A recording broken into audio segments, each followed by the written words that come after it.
Hello, everyone. This is Jarvis Escott with What's Happening in Birmingham. Today, I have the honor and pleasure, and I'm doing something different. I got my good friends and also my fellow members of the Fultondale Chamber of Commerce. Happy Thursday, everyone. Happy Great, Thursday. great. Well, I want to bring my friends on because I really consider them my friends and brothers and sisters out here in the small business. We're gonna have a little candid discussion about business in 2021 and how they survive and sustain 2020. So before I start, I want to kind of do a quick roundabout introduction. So I'll start with you, Blake. Okay. My name is Blake Smith. I'm the marketing director and sales director at the Fultondale Chick-fil-A.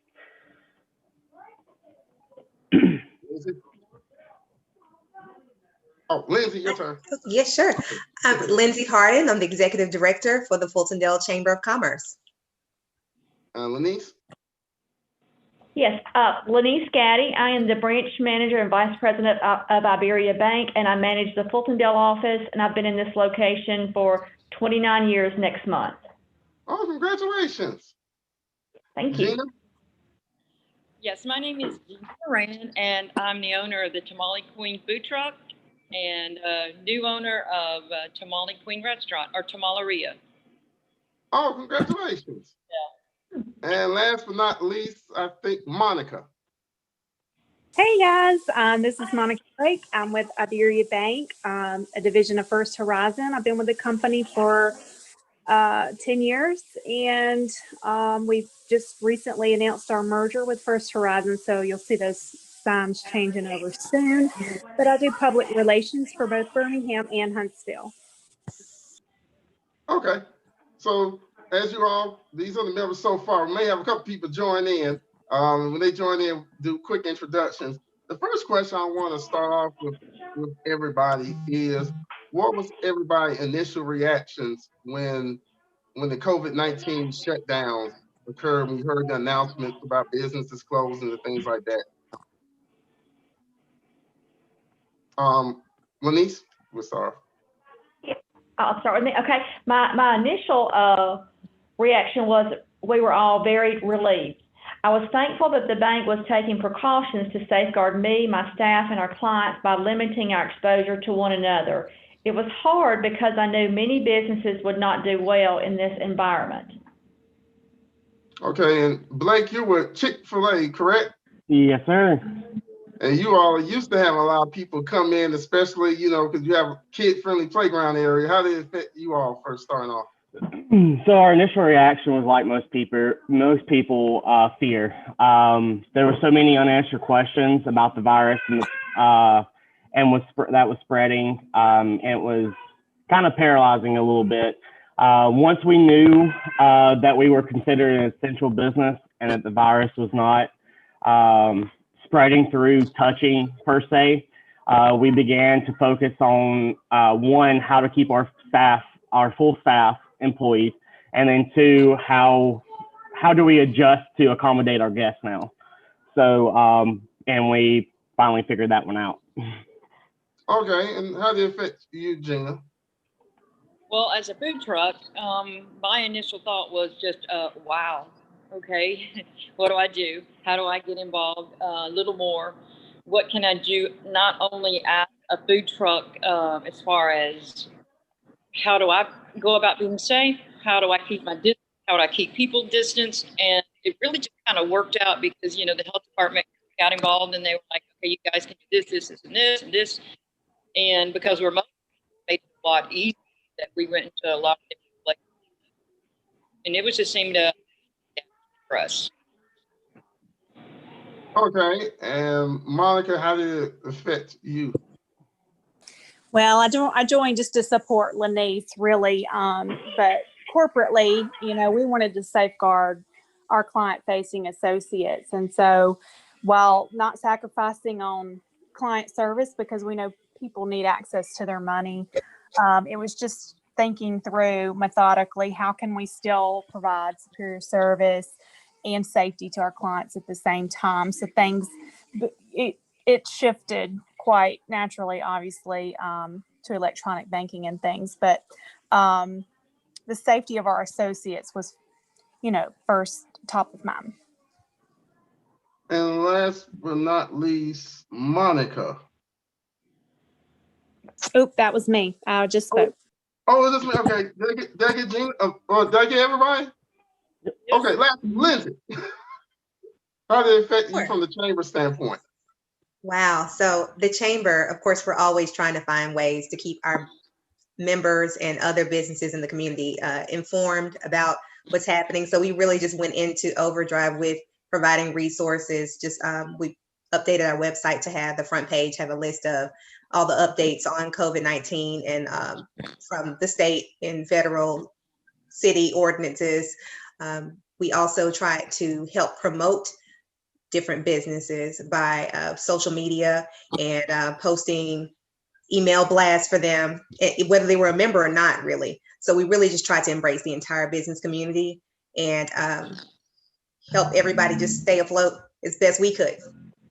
Okay, so Blake, one thing I did notice, with Chick-fil-A, and I guess this kind of goes to more of a pivot, you can explain more. One thing I noticed about Chick-fil-A, they're very good at adjusting to things on the fly. And how did you all, like I would say, without giving away the secret, you all perfect your drive-through method of getting people in and out continuously?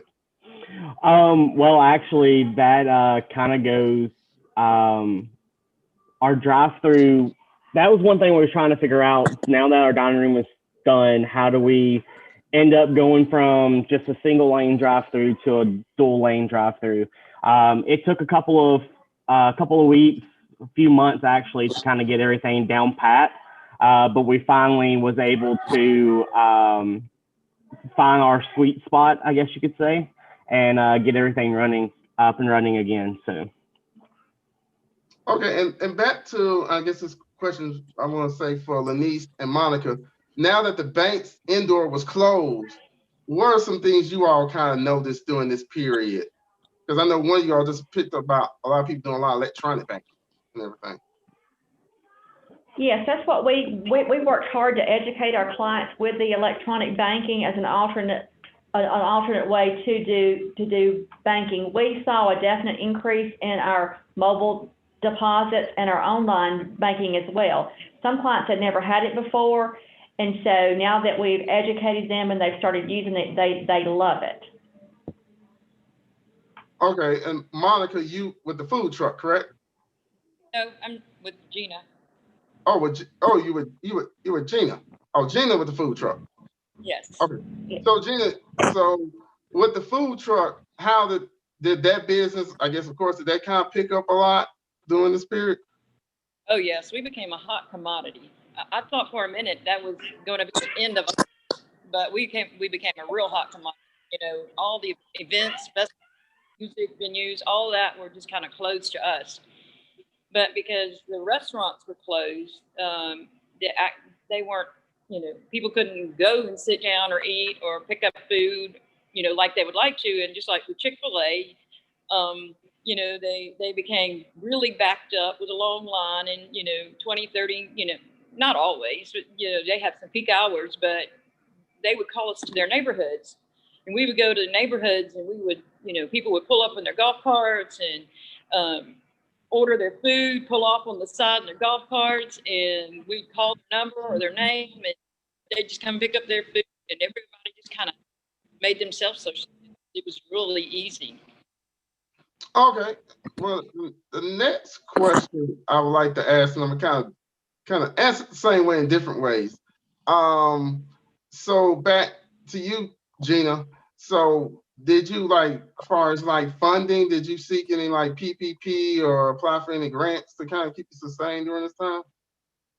I did try. I every time it came up, we got emails but I never received anything. I just kept on doing what I was doing. I did try different avenues because I was not, or I got turned down, or I'm not sure what were all the reasoning why I kept getting turned down or just not receiving it. Opened up other doors and other avenues. far as I started selling my product, because I have tamales and tamale bakes, which are my award-winning items, and I started selling them to Piggly Wiggly, and that just got so hot too. Now I grew out of that, and I'm still growing into that, and then growing into a restaurant. I actually opening my doors because I had so many people saying I'm not getting around. I'm one person, Oh, so wow. come to my restaurant, and I opened on January 27th. So, Lanice and Gina, you all from the banking side, did you have a couple of your clients kind of sign up for PPP, or what were some ways you all was trying to reach out to them, let them know about this loan? Yes, yes. When the PPP became available in April, not just the bank was just overwhelmed with the applications, and we were very successful in helping all types of businesses receive the funding. And we actually picked up a lot of new clients from that, because some of the other banks were not, they didn't have as many avenues open as we did. So we were able to take care of our existing customers and also brought on new customers and made them a part of the Iberia Bank family here. So it was very successful for us. As the second round of the PPPs are opening now, we are seeing those folks come back to us again and apply for additional funding. All right. And I see we got one of our friends joined Miss Derry. How you doing today? Happy Thursday. I'm fine. Happy Thursday to you all too. I of course glad to be here and do apologize for the lateness of the sign on. Well, we got you for the next round of questions towards you. You ready? Okay. Easy one. Do a quick intro and bio real quick. Okay, my name is Derry Johnson. I am an attorney. I have a practice, which my physical office is located in downtown Birmingham, actually in the entertainment district. I practice family law, elder, probate, and some church religious law, and have been practicing for a number of years. I have a healthcare background as well. So coupled with the legal field and the healthcare background, I'm able to offer our clients an array of services that will help them matriculate through the legal system as well as the healthcare system. Okay, and that being said, what was your initial reactions? Because one thing I know is when the shutdowns first happened, all the courts closed pretty much. Yes. And as a matter of fact, they're pretty much closed to the public as we speak now. However, we've had to make adjustments with that, in that our hearings are usually in this form, using this type of platform. We have video conferencing hearings. We are not necessarily having any jury trials at this point in time. So we're doing what we can in order to meet those legal needs of our clients and the people who have special various issues, such as criminal, in the area of criminal law and family law. We have time frames at which we need to respond to the legal needs. So in those situations, we have the virtual conferences or the virtual hearings. All right, and the question that I'm going to ask you, I just kind of asked earlier, was maybe Gina or Monica, was about, did you seek any PPP funding or apply for any grants or anything? Well, initially, no, I didn't. The second round, not PPE, there is a grant. I'm sure everyone probably heard about the funds that the state of Alabama received. And basically it did not have any salary issues tied to it. It was basically a need to help small businesses in order to meet the needs of the clients that were out there. So I did apply for that. And so far, I haven't heard anything. The application was not as intense or as in detailed as the initial round of applications were, but hopefully I will receive some funding, because it is a way to help bring those clients who we are currently seeing via video conferencing. Maybe, just maybe, we can bring them in if the need arises. Okay. So how did everyone adjust when the reopening came back, as far as like complying with like the city and the county and the CDC guidelines, specifically like the mask mandates and things? Well, as far as my practice is concerned, no one is allowed to enter our office without a mask. And of course, we have the hand sanitizers all around and accessible to the public. And we are actually, it's on our email address.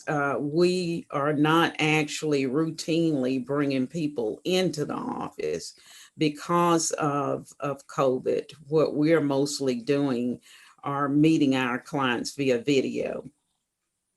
So Lenise, have you all reopened the lobby?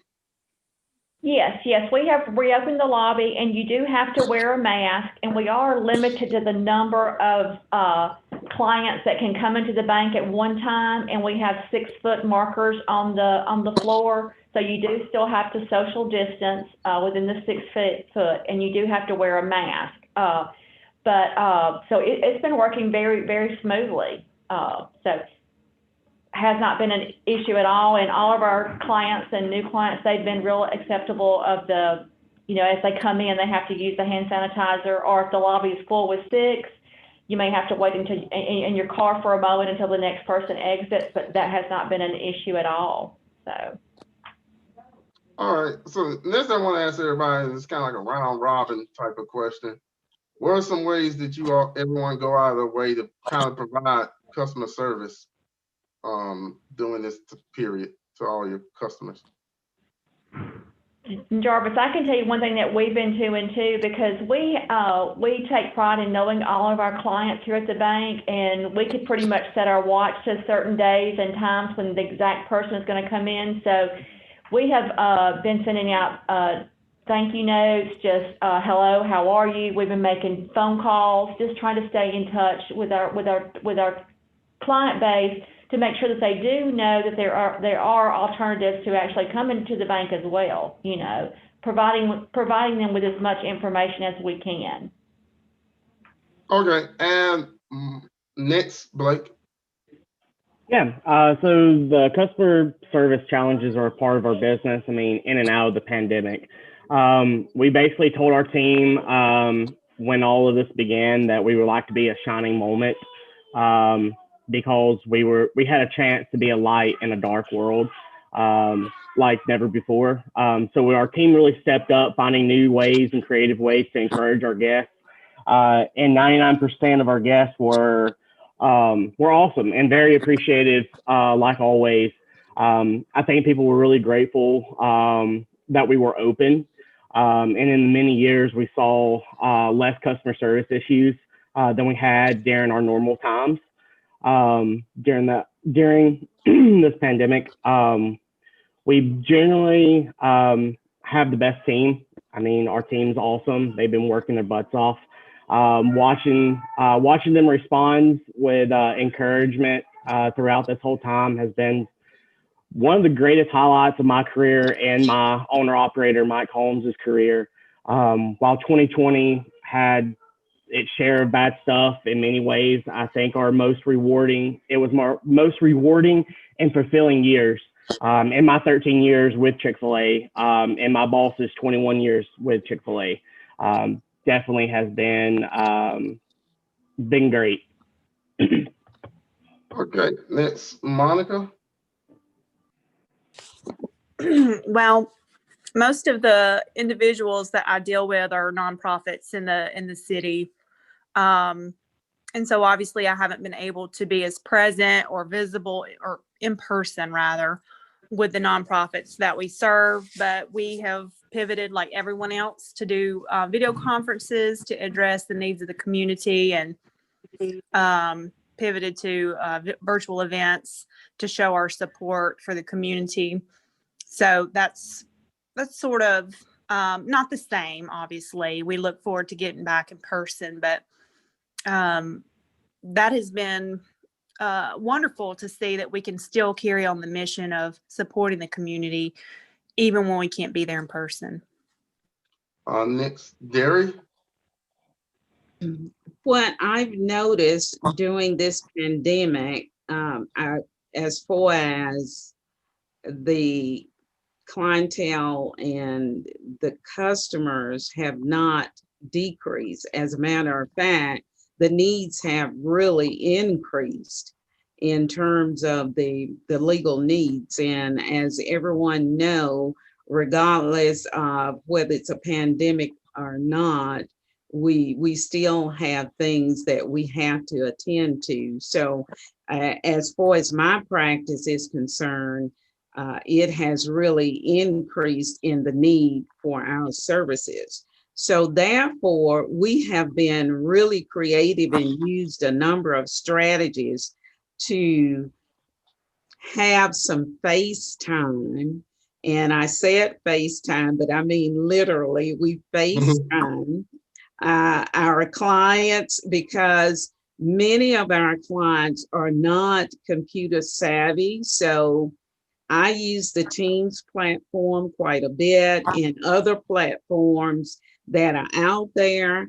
But those who don't know how to do anything but turn the telephone on and see a big camera there, I've gone through the process of talking our clients via telephone through the process so that we can see each other. And they really appreciate being able to see a face as well as hearing the voice that we care. So I do more follow-up than you would say. A law firm, usually when you call there, you speak to the assistant, and that assistant then takes the intake and move forward. So the attorney comes in when it's necessary to really talk about the nitty-gritty legal issues. But I found myself, hey, just giving you a call to see how you're doing, how things going with the children, if they are children, or with your parents, just to let them know that we do care. And we realize that this is a different set of activities that we have to carry on, but we still care. Okay, and last but not least, Gina. Okay, well, what we offered outside of great service and excellent food, we offered call-in orders on our food truck, which was great because they would call in their order, have their time, they want to come pick it up, just drive in and come by and pick it up and go.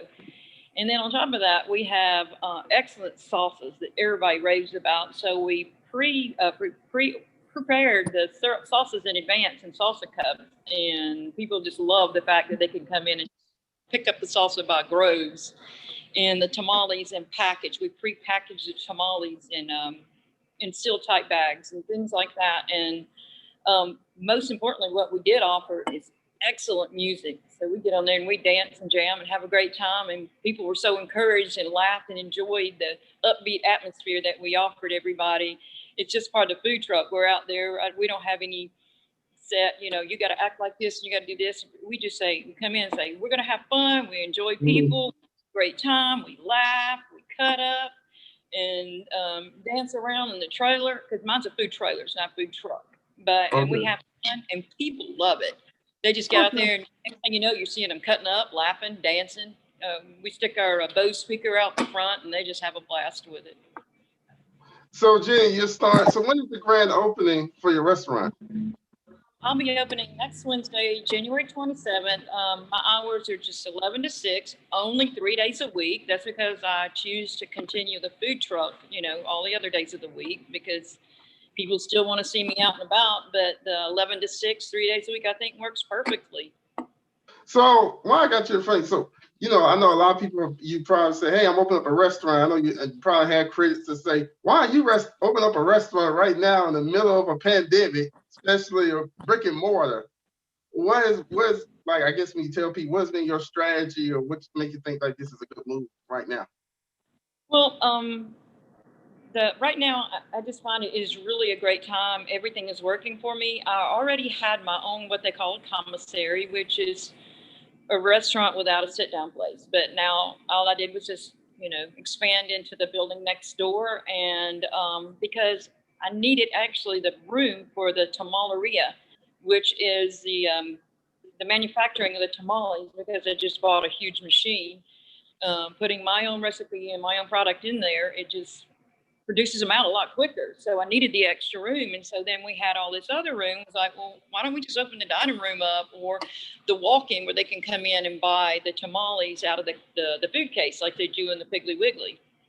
And so it just kind of worked out like that. And we just decided, okay, they love our food there. People are calling in. They're calling us from Yelp. They're coming off the street. They're in the neighborhood. I'm in a huge mobile home park right in the middle of it, and a restaurant in the middle of the park. And North Jefferson area, they call me all the time, and they're like, we want tamales. So it's like, well, might as well.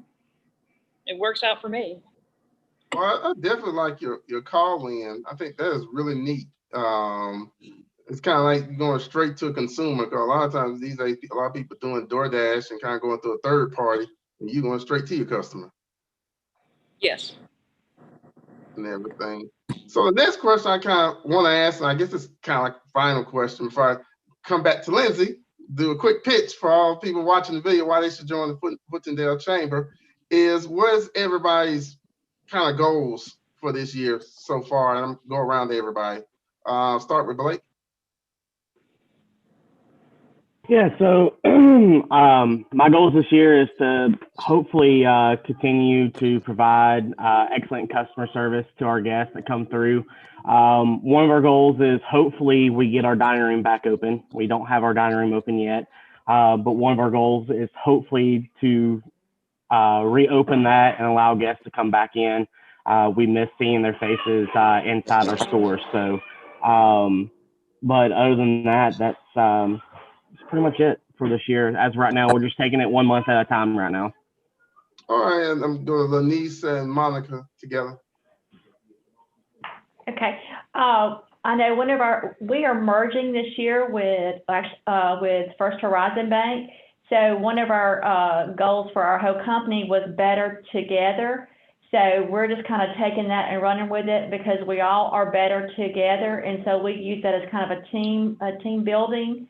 So we're going to continue to give great customer service and Okay, Monica. I love that Lenny said that. From a corporate standpoint, we've taken the both of two great organizations with a similar culture and have brought them together. And so we feel like going forward, our goal is to continue to offer that that small bank feel with the big bank offerings and the nimble, quick feel of a small bank with all of the bells and whistles of a big bank. And so we look forward to growing our brand in the market and making First Horizon known. We want people to know that even though our name has changed, it's still our wonderful people that love on our clients like family. And so whether the world is sort of continued to be shut down or if it finally opens up, Lord willing, we will have a great brand to put forth to our community and continue to give back to the communities we serve. So when is the date as far as, I used to be in banking, people always ask, they know about the merger. When's the date when they finally change the signs out and the business cards and all that? I want to hear that too. Lanice, have you heard? Supposedly in the the third quarter. So we're thinking sometimes around September and October would be the changing of the signs and those things. So. Okay. The one thing that's been great about our merger, though, I'll just add this too, is that a merger is different than an acquisition, because what they've done is they've taken the best of both banks and put them together, which is going to give us an awesome footprint for our market. So I'm very proud of that. Okay, and Derry. Well, our goal for 2021 is to continue our excellent outreach to people who are in need of legal services, to help them access the justice system in the way that will then meet their matter goals. And when I say matters, we refer to the issues, the legal issues as a matter. So we have a slogan by way which says, your goals are our passion. So we provide services to our clients with a high level of passion, with caring and consideration, and with the energy to move forward to help them to meet their goal. So we will continue to do that throughout 2021, and we always look forward to sharing with the families and the individuals. It's usually not just an individual that we provide services for, because that individual is surrounded by a family. So therefore, their goals are our passion. All right, and last, Gina. Well, that's my favorite topic, goals, because I am so goal oriented. Last year, actually, I met every single goal that I made, and I had a handful. And every year I do. I set myself goals and I try to reach them. And so far, I'm doing pretty good. I don't try to go way out. But this year, I think we're already in 8 grocery stores. And my goal is, of course, Alabama. That's a big one. But no, outside of that, I would really like to see what I call pop-up stores for myself, where on busy exits, like anywhere there's lakes and, high volume people that travel through, just have these little pop-up stores that sell my tamales and bakes and the salsas and, brand like that. And it's just a simple little small hole in the wall type place in high volume areas. And I think that will really work, because the tamale thing has really taken off more than I ever imagined it to take off. I guess, from what I know and see, there's not really a tamaleria or places that really sell tamales on the level that I sell them on. Well, congratulations. And one more thing before I get to Lindsay, and I'll be remiss if I don't do this, and I'm going to do a little round robin again. Everybody's, your contact information real quick. Start with you, Blake. All right, so contact information, just cell, email, all that good stuff. Yeah, they want to call the restaurant and everything. All right, yeah. So if they want to call us, we can be reached at 205-841-1777. There's a phone tree on there, just different things. We have one for marketing, which will get directly in contact with me. We have a catering service on there as well. And then you can job applications. They can call and leave messages for our HR director. And then they can click one to go directly to the store and talk to people at the store as well. As far as email and stuff, get in contact with me. It would be mbsmith41. mbsmith.cfa41 at Outlook. And then, of course, we're on Facebook and Instagram as well. And then we also have our website, which is the cfarestaurant.com /Fultondale. Okay, Lanice. Okay, you could reach me at area code 205-849-5481, and we do answer the phone in the branch. You will talk to a live person if you call that. You can also reach me by email, lanice.gaddy iberiabank.com. And we also have, you can look at our website, it's chock full of lots of good information. Monica? Yes, you can reach me at my desk at 205-803-0556 or email monica.drake@iberiabank.com. We have not changed over that last part of our email just yet. We also have a microsite. If you want to learn more about our merger of equals, it's firsthorizon.com/better together /the combined company. So we're really excited about growing that presence here in Birmingham. Okay, Derry? My address, the physical address of our office is 950 22nd Street North, Suite 627. That's Birmingham 35203. Our office number is 205-407-5999, and that is the main number. My direct line is 205-714-7222. My email address is DerryJohnson@drjlawoffices.com. We do have a website. You can access that website at www.drjlaw.net. Our hours, contact forms, etc. are on that website. So we look forward to hearing from those who would need our legal services, and we look forward to a great year. All right, and last but not least, Gina? I am found under Molly Queen. My address is 2755 Stonefield Drive, Fultondale, Alabama, 35068. I am on Facebook as the Tamale Queen /Snowy Shaved Ice, and Instagram as Tamale Queen 77. Also, I have an email, tamalequeen77@gmail.com. And I am on my website is Tamale Queen to go. If you want to order. Wherever they want to do, you got a call-in number too? Oh, sorry. Yeah, my call-in number. It's important. 205-222-1844. Simple. I like that. Okay. Now, finally to Lindsay.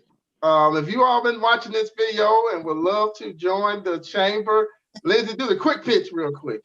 Well, first, I want to thank you, Jarvis, for partnering with the Fultondale Chamber of Commerce and giving us a platform to highlight our Fultondale business community.